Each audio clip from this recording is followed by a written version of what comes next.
നമസ്കാരം. ലഹരി വസ്തുക്കളുമായി ഒരു സ്ത്രീയെ കുറ്റ്യാടി വെച്ച് പോലീസ് അറസ്റ്റ് ചെയ്തു എന്ന കാര്യം പറഞ്ഞുകൊണ്ടുള്ള ഒരു വീഡിയോ ആണ് ഇന്ന് കാലത്ത് എൻ്റെ ശ്രദ്ധയിൽപ്പെട്ടത്. ഫേസ്ബുക്കിലാണ് ആ വീഡിയോ വന്നത്. എന്നാൽ അറസ്റ്റ് ചെയ്യുന്നതോ അല്ലെങ്കിൽ ആ നടപടിയുമായി ബന്ധപ്പെട്ടതോ ആയ ഒരു കാര്യവും ആ വീഡിയോയിൽ ഇല്ല. ഒരു അരമതിലിനടുത്ത് ഒരു സ്ത്രീ മുഖം മറച്ചു നിൽക്കുന്നു. ഇവളെ എല്ലാവരും കാണട്ടെ എന്ന് പറഞ്ഞ് പല വാക്കുകളും വാചകങ്ങളും അവിടെ ചേർക്കുന്നുണ്ട്. അതൊന്നും ഞാനിവിടെ ഉൾപ്പെടുത്തുന്നില്ല. വാചകങ്ങൾ കൊണ്ട് മാത്രമല്ല, കൈകൊണ്ടും അവളെ വേദനിപ്പിക്കുന്ന കാഴ്ചയാണ് വീഡിയോയിൽ കാണുന്നത്. ലഹരി കടത്തി എന്ന് ആരോപിക്കപ്പെട്ട് പോലീസ് അറസ്റ്റ് ചെയ്ത ഒരാളെ, അഥവാ അവർ ലഹരി കടത്തിയെങ്കിൽ തന്നെ അവരെ ശിക്ഷിക്കാനും അവരുടെ മേൽ കുതിര കയറുവാനും നമുക്ക് എന്ത് അധികാരം? നമുക്ക് എന്ന് പറയുമ്പോൾ ആദ്യം പൊതുജനം, അതിനേക്കാൾ ഉപരിയായി സോഷ്യൽ മീഡിയ. അവർ ലഹരി കടത്തിയെങ്കിൽ പോലീസ് അറസ്റ്റ് ചെയ്യണം. അറസ്റ്റ് ചെയ്ത ശേഷം കൃത്യമായ തെളിവോടെ കോടതിയിൽ ഹാജരാക്കി അന്വേഷണം നടത്തി കൂടുതൽ തെളിവുകൾ ആവശ്യമെങ്കിൽ അത് ശേഖരിച്ച് കോടതിയിൽ സമർപ്പിച്ച് അവർക്ക് തക്കതായ ശിക്ഷ വാങ്ങിക്കൊടുക്കുക എന്നത് പോലീസിന്റെ കടമയാണ്, കർത്തവ്യമാണ്.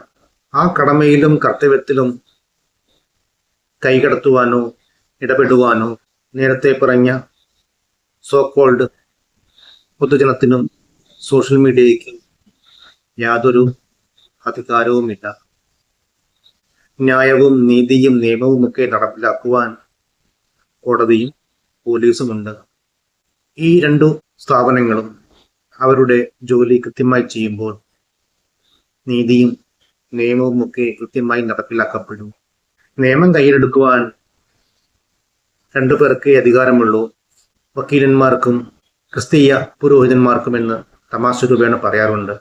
നിയമപുസ്തകങ്ങളെ ഉദ്ദേശിച്ചാണ് ഇത്തരം ഒരു തമാശ വന്നിട്ടുള്ളത്.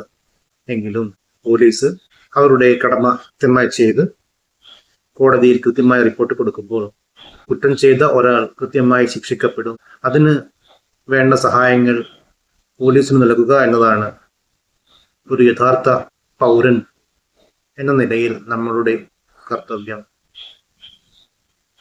കൃത്യമായ റിപ്പോർട്ട് പോലീസ് കോടതിയിൽ കൊടുക്കുമ്പോൾ കോടതിക്ക് തക്കതായ ശിക്ഷ കൊടുക്കാൻ സാധിക്കും.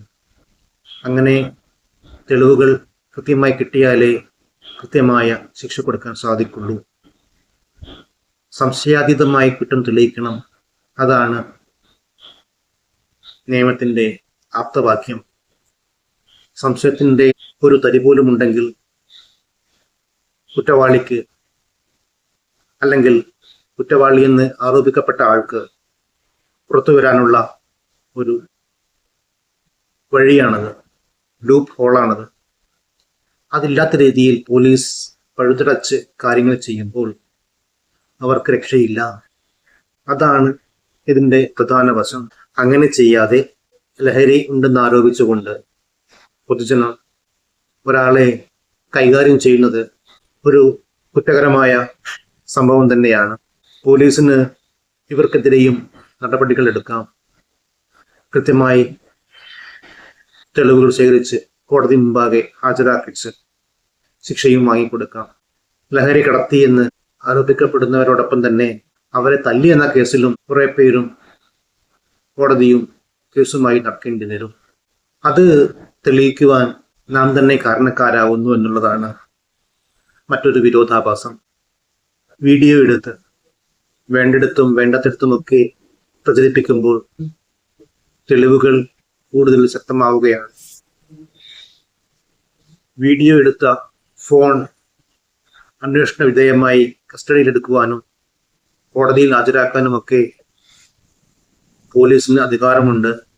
അപ്പോൾ കുറ്റകൃത്യത്തിന് കൂട്ടുനിൽക്കപ്പെട്ടു എന്നൊരു കാര്യവും അതിന് തെളിവ് കൊടുക്കപ്പെട്ടു എന്ന കാര്യവും ഒക്കെ ഇത് ഷൂട്ട് ചെയ്യപ്പെട്ട ആളുടെ മേലിലും ചാർത്തപ്പെടാം. അങ്ങനെ പല പല കാര്യങ്ങളും ഇതിൻ്റെ പിന്നിലുണ്ട്. ഒരാൾ കുറ്റം ചെയ്യുന്നുവെങ്കിൽ ആ കുറ്റകൃത്യത്തിലും തുടർന്നുണ്ടാകുന്ന കുറ്റകൃത്യങ്ങളിലും പങ്കാളിയാവാനോ കൂട്ടുപ്രതിയാവാനോ ഉള്ള സാഹചര്യം ഇല്ലാതാക്കുവാൻ നാം സ്വയം ശ്രമിക്കണം, അതിന് സന്നദ്ധരാവണം. സോഷ്യൽ മീഡിയ വഴി ഇത്തരം കുറ്റങ്ങൾ ചെയ്യുന്നവരെ സമൂഹത്തിന്റെ മുമ്പിൽ എത്തിക്കാമെന്നൊരു കാര്യമുണ്ടെങ്കിലും അത് നന്മയേക്കാളേറെ തിന്മ ചെയ്യും എന്നുള്ളൊരു കാര്യം കൂടെ അവിടെ ഉണ്ട്. അതുകൊണ്ട് ദയവ് ചെയ്ത് കാര്യങ്ങൾ പക്വതയോടെ കണ്ടറിഞ്ഞ് മനസ്സിലാക്കി പെരുമാറണം എന്നൊരു അഭ്യർത്ഥനയോടെ ഇന്നത്തെ വീഡിയോ ഇവിടെ അവസാനിപ്പിക്കുന്നു. നന്ദി, നമസ്കാരം.